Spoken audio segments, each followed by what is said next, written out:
o MST tem, digamos, se aprofundado nesses recortes também.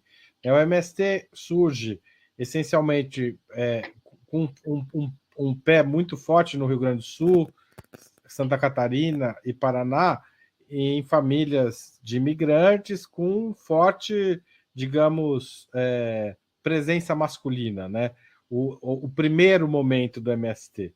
Hoje o MST é um movimento que abraça a questão racial, acho que boa parte por conta também da expansão e da organização por todo o país, né, de outros movimentos de reforma agrária pelo país que se aproximaram do MST e também a expansão do próprio MST pelo país, as questões de raça e gênero hoje são centrais no debate interno do MST.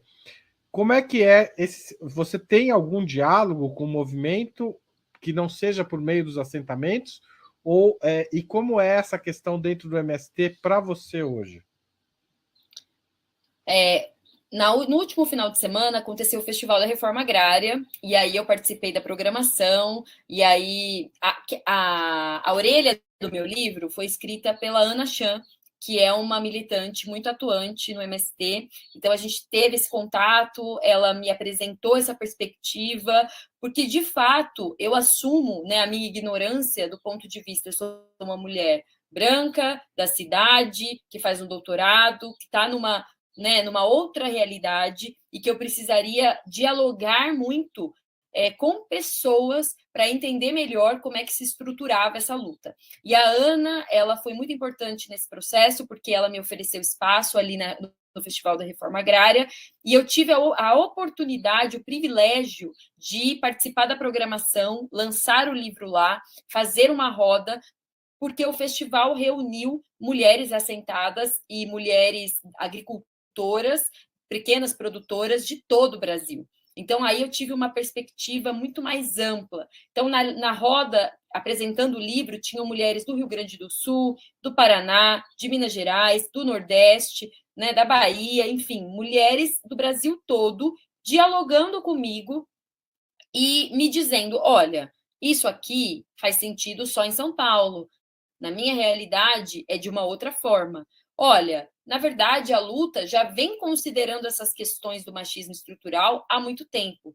Não é só por meio da agricultura familiar que a gente vai conseguir essa autonomia financeira. Então, muitas vezes, o meu raciocínio ele foi corrigido e recalculado a rota por meio dessas perspectivas. Então, eu acredito que, para mim, hoje, o movimento, o MST, ele é um espaço de diálogo para que eu possa usar o meu privilégio de escrever e de conseguir um PROAC, de publicar um livro, para levar histórias realmente verdadeiras de dentro desses assentamentos e também de dentro do movimento. Uma coisa que eu ouvi muito, não só entre as mulheres entrevistadas, mas também com as mulheres do Festival da Reforma Agrária, das mulheres militantes de todo o Brasil, é que muitas vezes as pessoas colocam as mulheres como um conjunto homogêneo. Então, as mulheres, né, do MST, as mulheres da luta, e de fato elas se orgulham de fazer parte desse coletivo, porque a luta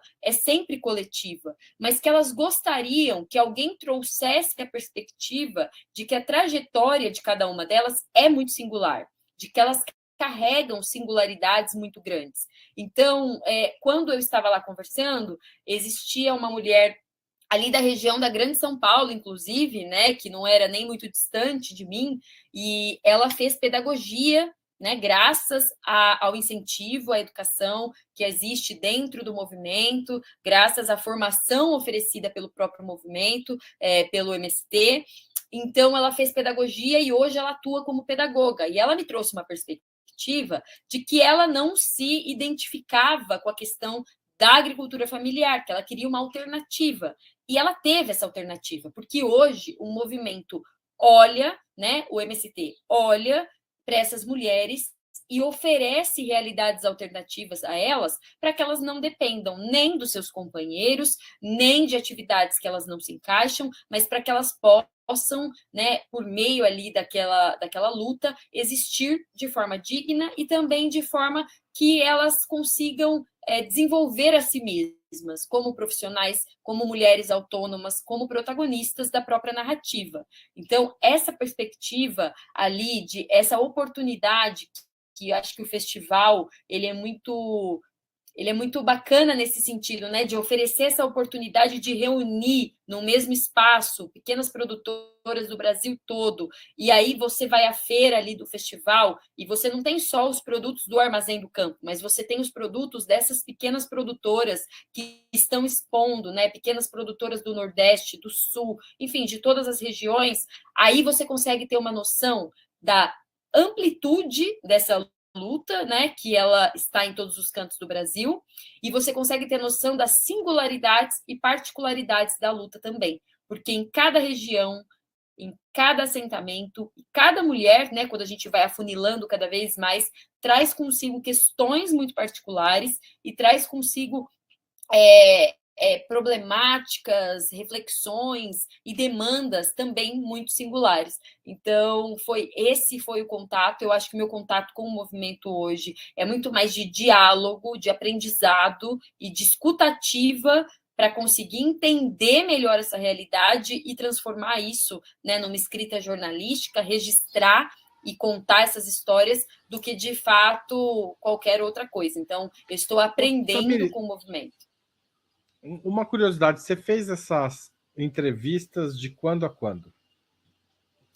Eu comecei em 2018, né, lá no Horto de Aimorés, porque eu tinha uma parceria com a Incop, que é um projeto da Unesp, que é um projeto de incubadoras de cooperativas, de pequenos negócios, pequenos produtores. Então, a Incop, ela fornecia toda a infraestrutura, todo o conhecimento, oficinas necessários para que as mulheres se capacitassem para ter uma cooperativa. Então, isso sempre foi muito legal, né? Elas tiveram acesso a questões tanto teóricas quanto práticas para criar a COP Mulheres e colocar isso para funcionar, fazer parcerias, né, com o SEASA, enfim, vender em Bauru sem aquele preconceito que muitas vezes faziam com que as pessoas não comprassem os seus produtos. Então, eu tive esse contato em 2018, logo depois que eu voltei do Caminho do Sertão, e aí eu tive contato com alguns assentamentos, e aí o trabalho de campo, propriamente dito, para escrita do livro mesmo, ele aconteceu no ano passado, neste ano, 2022, eu já estou em 2023. Aconteceu em 2022, no começo do primeiro semestre. Todo mundo está ansioso por 2023. Ninguém aguenta mais 2022. Não, ninguém aguenta e eu estou ansiosa mesmo para começar o novo ciclo. E aí foi feito o PROAC, ele foi aprovado no final de 2021, e aí eu recebi a verba em janeiro desse ano, e a partir de quando eu recebi a verba para realizar o trabalho de campo, durante o primeiro semestre eu fiz esse trabalho de campo, fui aos assentamentos, fiz as entrevistas, estava acompanhada da fotógrafa, então a gente fez todos esses registros para que pudéssemos ter ali não só o áudio gravado, mas também que essas mulheres pudessem falar. Então, foi logo depois da aprovação do PROAC, no primeiro semestre de 2022, que eu tive a oportunidade de estruturar, de fato, um trabalho de campo com uma verba destinada a isso.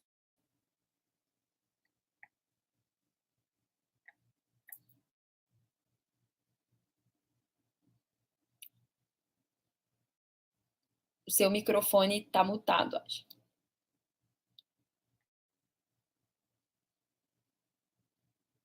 Ai, não tem uma live que escapa desse momento, né?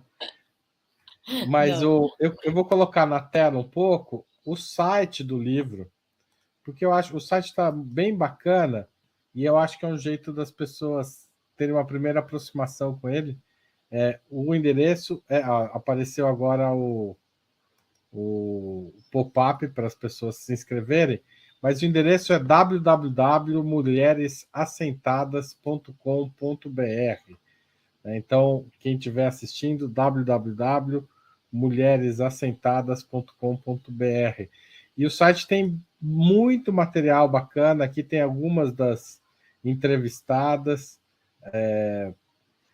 Se você entrar, tem mais. Ó, vou entrar aqui. As Mulheres Assentadas, Aparecida da Conceição da Cruz, Cleonice, que a gente viu um trecho de depoimento, a Cleusa, Cristiane, Diva Souza, Edna. Todas Como as foi? entrevistadas estão aí, na verdade. Todas têm a ficha para que vocês Deixa eu passar conheçam mais o aqui. Aqui eu rosto parei dela. para. Olha lá, tem todo o rostinho, todas elas estão aqui. E eu estava pulando um pouco para ganhar tempo, mas desculpa. Tamires, como foi acompanhar essas assentadas neste ano de 2022, em que as coisas foram tão difíceis, a polarização entre esquerda e direita, a questão do MST muitas vezes colocado como pela direita como terrorista, subversivo, essas coisas, essas bobagens que circulam tanto por aí. Como é que era ver isso para essas mulheres?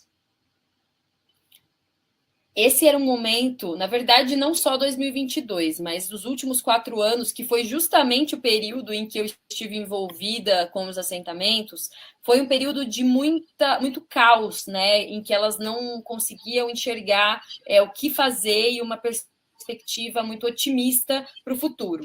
Primeiro porque logo que o Bolsonaro assumiu o governo em 2018, em 2019, né,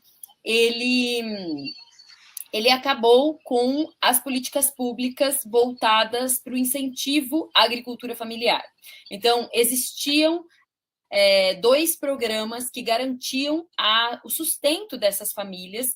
O primeiro deles era o PNAE, que era o Programa Nacional de Alimentação Orgânica nas escolas municipais. E aí as mulheres das cooperativas, elas tinham um contrato em que elas forneciam alimentos orgânicos para as escolas municipais, e esse programa foi cortado, então elas não tinham mais essa oportunidade. E um segundo programa era no mesmo molde, mas que elas ofereciam alimentos orgânicos para as penitenciárias. Então, as penitenciárias públicas, elas recebiam a produção da agricultura familiar orgânica para fazer as refeições, né?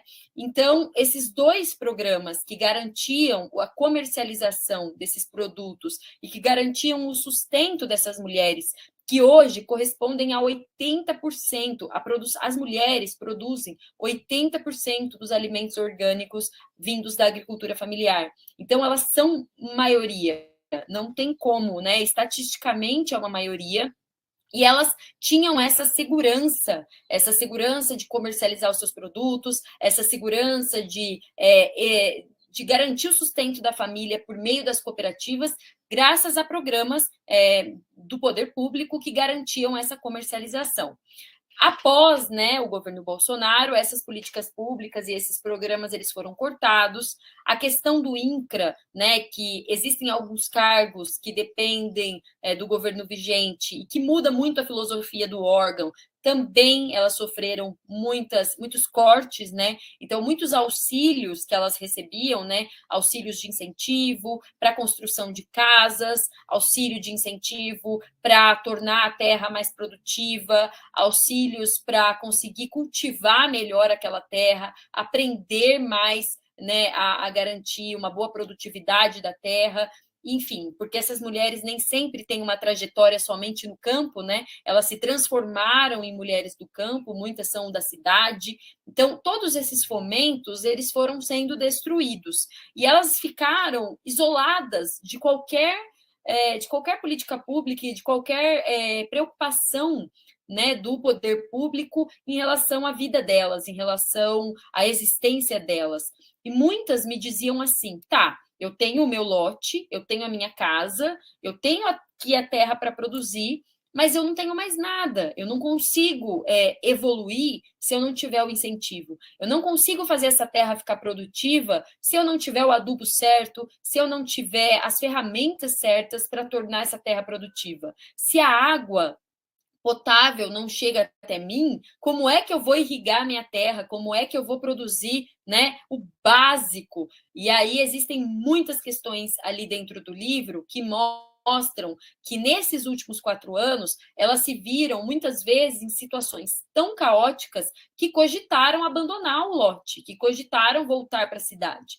E não é o que elas desejam. Imagina, você luta 30 anos para conseguir um lote. E aí, quando você consegue, você tem o lote regularizado no seu nome, você se vê em uma realidade, uma configuração que não te permite existir nem ali, nem depois de ter assinado o papel. E aí, os filhos dessas mulheres assentadas estão debandando, né? Eles não estão permanecendo no campo e elas sentem a preocupação da continuidade da luta, porque muitos viram essa situação caótica dos últimos 4 anos e quiseram voltar para a cidade, quiseram estudar, ficar na cidade, criar uma vida e uma trajetória nos centros urbanos, porque não viram perspectiva no campo, porque nesses últimos 4 anos as perspectivas foram destruídas. Então, eu acredito que, apesar da gente ter ganhado a eleição, né, de começarmos um novo ciclo em 2023, ainda haverá muito trabalho para que essas políticas públicas sejam restabelecidas,